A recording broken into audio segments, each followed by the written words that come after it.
to California. From Mexico you come to the Sacramento Valley to toil. But within the Chicano movement, we were being the ones that were the least impacted by the peace movement, because the media wouldn't cover us. They didn't know how to, and we had to find our own way of doing it, and we did. Your brown-eyed children of the sun. There were guys that I went to college with, you know, I went to a kind of a little party, and they were all kidding themselves. These guys in their fraternity house happened to be with the vice president. We both graduated at UCLA, and they were all talking about how they were able to get out of the draft, kidding each other. Oh, you paid $500, I only paid $300 to a lawyer. You broke your finger, or you did that, you paid a psychiatrist, you know, and this and that. They were kidding each other on who got out the smartest way. Then I would go to work, and kids from the Imperial and Coachella Valley were being told by their draft boards, oh, you don't get deferments, because they wanted to fill up their quotas with the farm workers, with the young Chicano kids rather than others. And you saw that kind of a thing, and so if I had gotten out of the draft, somebody else in my draft board that was over on San Gabriel Boulevard in Valley, probably a Chicano or a low-income person, was going to be called in my place. And so the challenge there was, how do you do something that is going to bring the issues of the war home, that was not going to add to the deaths, but was going to begin building for the peace.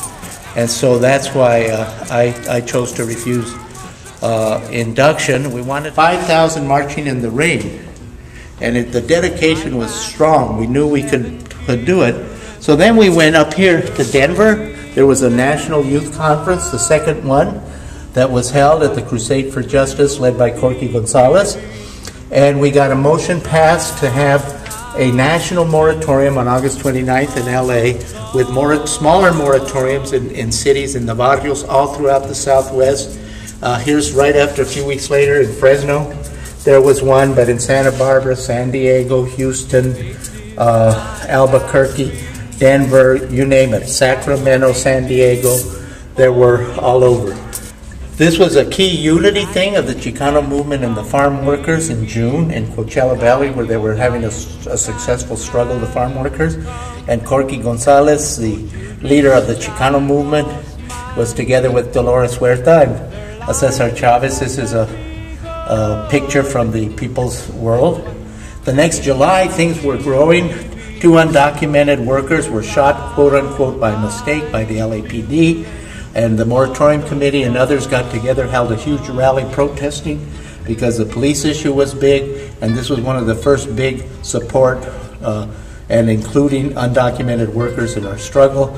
This is Ed Roybal, our only congressman, leading a march of well over 1,000 that we had. And so all of this was part of the growing movement that the moratorium, the unity of all the different Chicano movement groups, was building towards a major demonstration that we had nationally on August 29. We had over 30,000 marching, maybe 10,000 stayed for the rally on August 29th, and the crowd was peaceful, jubilant, united, attentive, but the police used the pretense, and the federal and local and state used the pretense that some people way in a block and a half away were taking some beer and running into the park, and people weren't letting them go in. At the same time we were talking in the park, thousands attentive, the police started coming into the neighborhood, into the park. People began to resist, and it grew into a major confrontation with the police. And it had to be done because we had people in front of the stage. That's where the people that didn't march, like my mother who was 55, and with my sister who had her 9-month-old second child, my nephew. But there were all kinds of youth, seniors, that were going to get stampeded if the sheriffs were allowed to just run through the crowd. 2 miles away from the park, 2 hours later, they gave the pretense that they heard there was somebody with a gun in a bar. Ruben Salazar, who was our #1 journalist, that he was there. They thought they were being followed. So they went in there to go to the restroom, to have a drink, and maybe lose some plainclothes people they believed that were following them.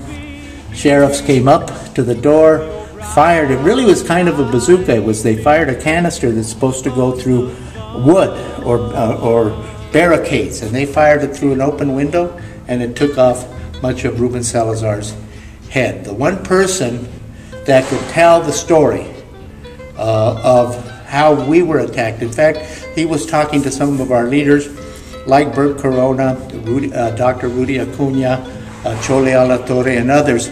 When the people were trying to keep the sheriffs from pushing people, he said, they can't blame this on us now. And that would have been the story he would have told, but he was killed. The message that we're giving is that our movement was not just one day, not just the killing of one major reporter. That was very important, but it was a whole movement of our people alongside of the rest of the country against an unjust war that created what they call the Vietnam Syndrome. The people did not want to fight land wars like they had, and it took them a generation to try to do that again, and we played our part in that, but it also spurred our civil rights movement, our justice movement, and it's very important. We've chosen to do this. It's the 40th anniversary, so that is one occasion, but the main thing is to affirm the Mexican-American, Chicano-Latino struggle as part of the democratic struggle of this country. And it's under attack by the right wing that wants to attack us, to try to whip up a vote to get themselves back in power. But we're not doing that. We're affirming our history and joining in coalition with others to continue the democratic process in this country. So then if the peace people say, oh, we're not going to vote for the Democrats. I'm telling you, We that's can what's headed. yeah, but they're not up for deportation. So screw the people that are for this. If we don't have peace, let them deport all they want. Because that's what you have to look at the peace and justice items. And what gets me mad is that people that don't have to face those choices personally then impose their values on others that are having to make these judgments. In order for us to move forward, we have to, #1, defeat these racist Republicans that are doing that and set ourselves in a position where we can begin moving on peace, on jobs, on all these other questions.